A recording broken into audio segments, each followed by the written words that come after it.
Leslie Junior High was the original building on the campus where South Salem High School sits now. It was built as a middle school, junior high school in the early 1900s.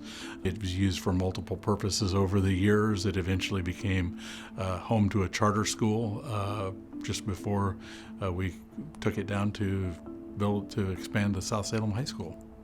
There was a really big push in the community to build, and bonds created to be able to build another junior high school. And then the question became, where are you going to site it? And that was a huge controversy within the community as well. Everybody wanted the junior high to be located close to where they were at. And there were huge fights within the newspaper talking about how, oh gosh, we got to put it closest to us, and nobody could agree. The city took it to the voters saying this is where we want to put it, and the voters rejected it really quickly.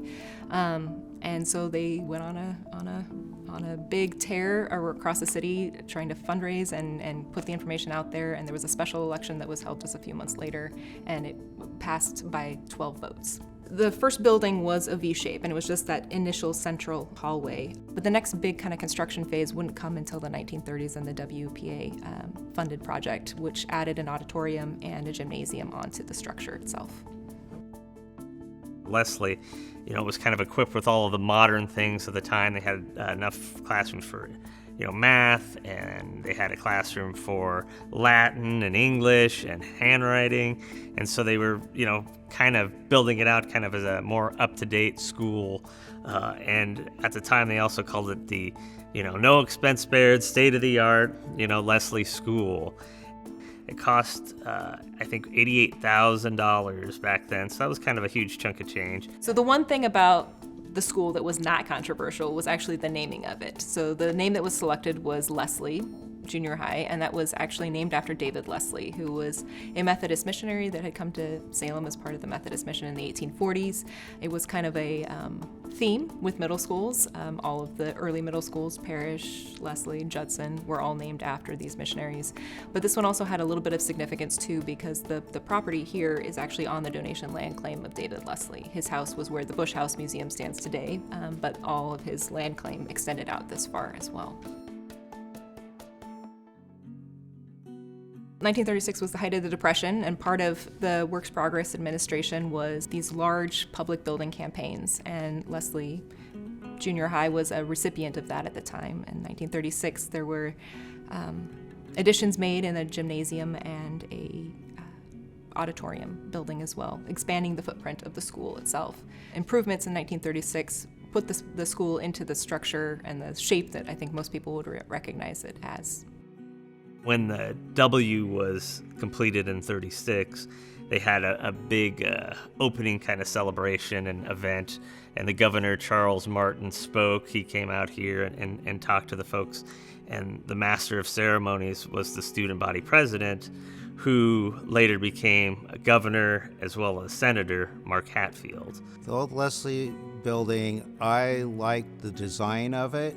I liked the cupolas that were up on the top, that were the air vents. And if you looked at it from the above, it formed a big W.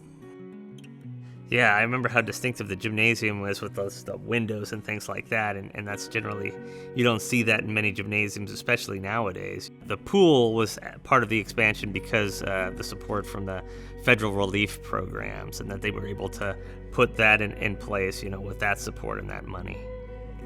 It was just a beautiful old building and kind of a gathering place for people.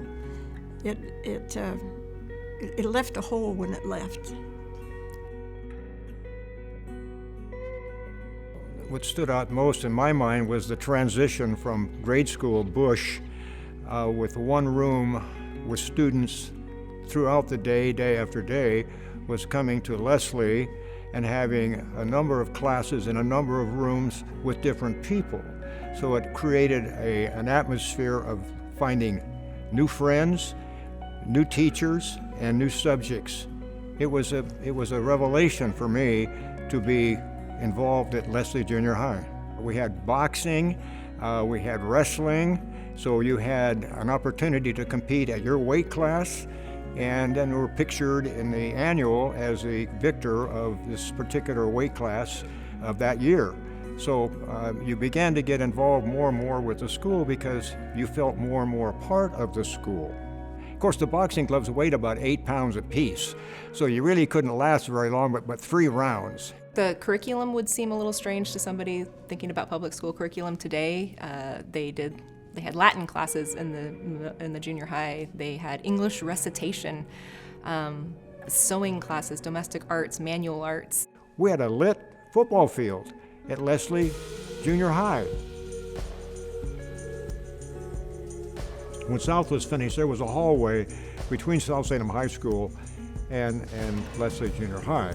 And so you could traverse from South High, walk down the hall, and that's how you got to the Leslie Auditorium, was through that hallway. My husband, Richard McCants, taught industrial arts and photography in the basement of Old Leslie.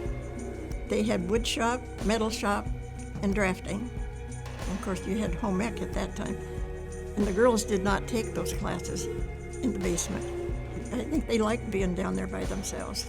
I think everybody really just enjoyed their time here, as much as a teenager can enjoy their time at school. So. The 78-79 school year was when the freshmen first moved up to the high schools, and they switched the junior highs to middle schools. And so Leslie Junior High became Leslie Middle School. The district, in one of their bond measures, decided to build a new middle school. They decided for a location out on Pringle Road. And so they built that in '96. South then moved into the old Leslie Middle School building and called it South Annex. Even though Leslie Junior High School and South Salem High School are no longer tied together with the building, we still have a very close connection. We partner together on lots of events. We share students. We share celebrations together. We even have teachers come back and forth between our schools to observe and create that nice connection from middle school to high school. We also have some pretty amazing display cases for the decades of Leslie's history. And so you will see parents and grandparents walking through the hallways and saying, "That's me in choir, that's me in the 60s on their little cheerleading squad they had." It's a pretty deep history there, even though it's in a different building. When Leslie moved to its new location in '96, there was a group of community members who worked together to create a middle school in the old Leslie location. And that eventually would become Howard Street Charter School.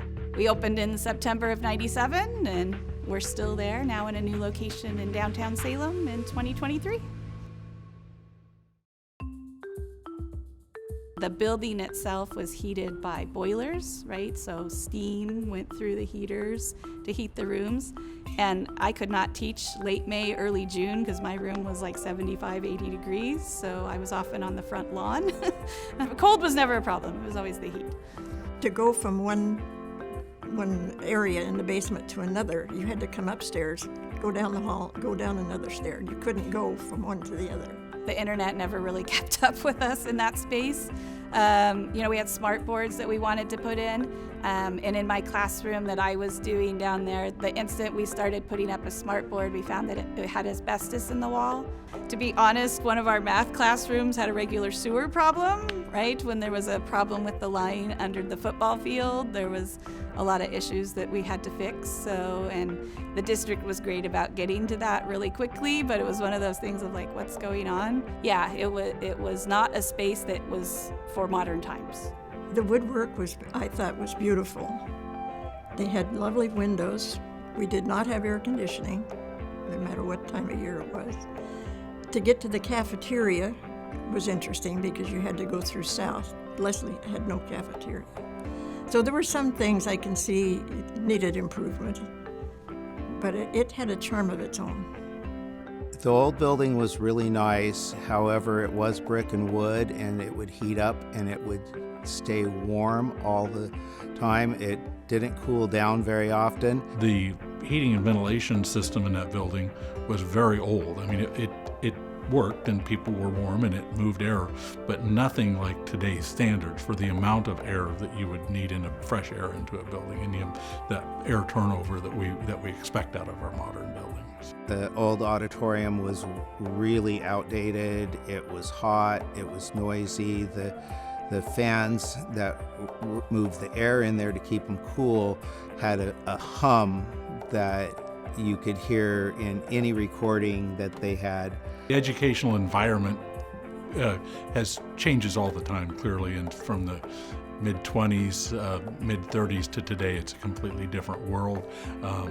In those days, ADA access and being able to move from one place to another weren't on the radar. They weren't considered, and so our oldest schools, Leslie being one of them, just didn't suit that need from a functional standpoint for education. You know, a science room from 10 years ago, 15 years ago is almost outdated now. Take a science room from 100 years ago, and it's not a science room anymore. It was sad to see the old building go, but the Rose Auditorium, this new one, is such a beautiful facility. When I walked into the new auditorium, into the new culinary space, to our new broadcast journalism space, it's just like, okay, this was worth it. It's nicer being able to be comfortable and just have a facility that meets the needs of this year. Well, I know that, you walk into the auditorium in the lobby, you see some of the original Rose Auditorium seats. I know that different bells and different lockers and things like that have been preserved. So I like that kind of stuff because it's still tangible history. You can sit in those chairs, and see it. You could look down behind us and see the flooring from the gym, So you can see parts of the old school that is still being utilized in a different way. I think it's nice just to see those kind of touches, just to kind of tie the old building with the new. History is oftentimes best experienced in place and connecting to a sense of place, and so being able to add elements of that history in the place that people are going by to help remember, I think is great. Even little objects have memories attached to them, so that's one of the things that people be like, what is that? And you can say, oh, that was the gym floor. And what gym, right? And then it just opens up the conversation of how we're connected to the stories of people. There's a courtyard, an open courtyard that's interior of the building, and they went through great efforts to design that, the shape of it, and some of where the ramping and some different stuff in the concrete, the way the concrete is laid out, to kind of mimic Rose Auditorium. It's really close to the exact place that Rose Auditorium sat.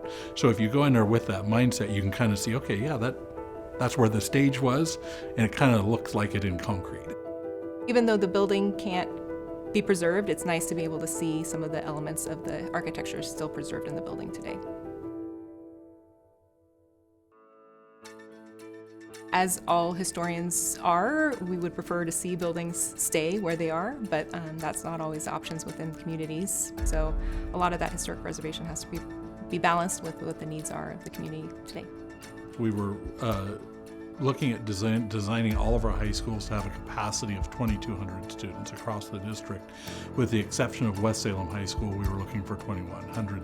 And we just didn't have the square footage there to get to 2,200 without impacting the area where Leslie was sitting, and the Rose Auditorium and a gymnasium attached to it. If you're trying to add different types of classes, like the technical stuff, you're going to need more space. Could you make the classrooms here fit that? Maybe, but maybe not as well. Would it be more expensive? We want classroom spaces and environments that are conducive to teaching now. And in 50 years, they're going to be obsolete too. So we're going to have to think about that as well. But we got to keep this idea going because, we had blue Ethernet cords running up and down the tops of the hallways at the old building because that was never even thought of at the time period, right?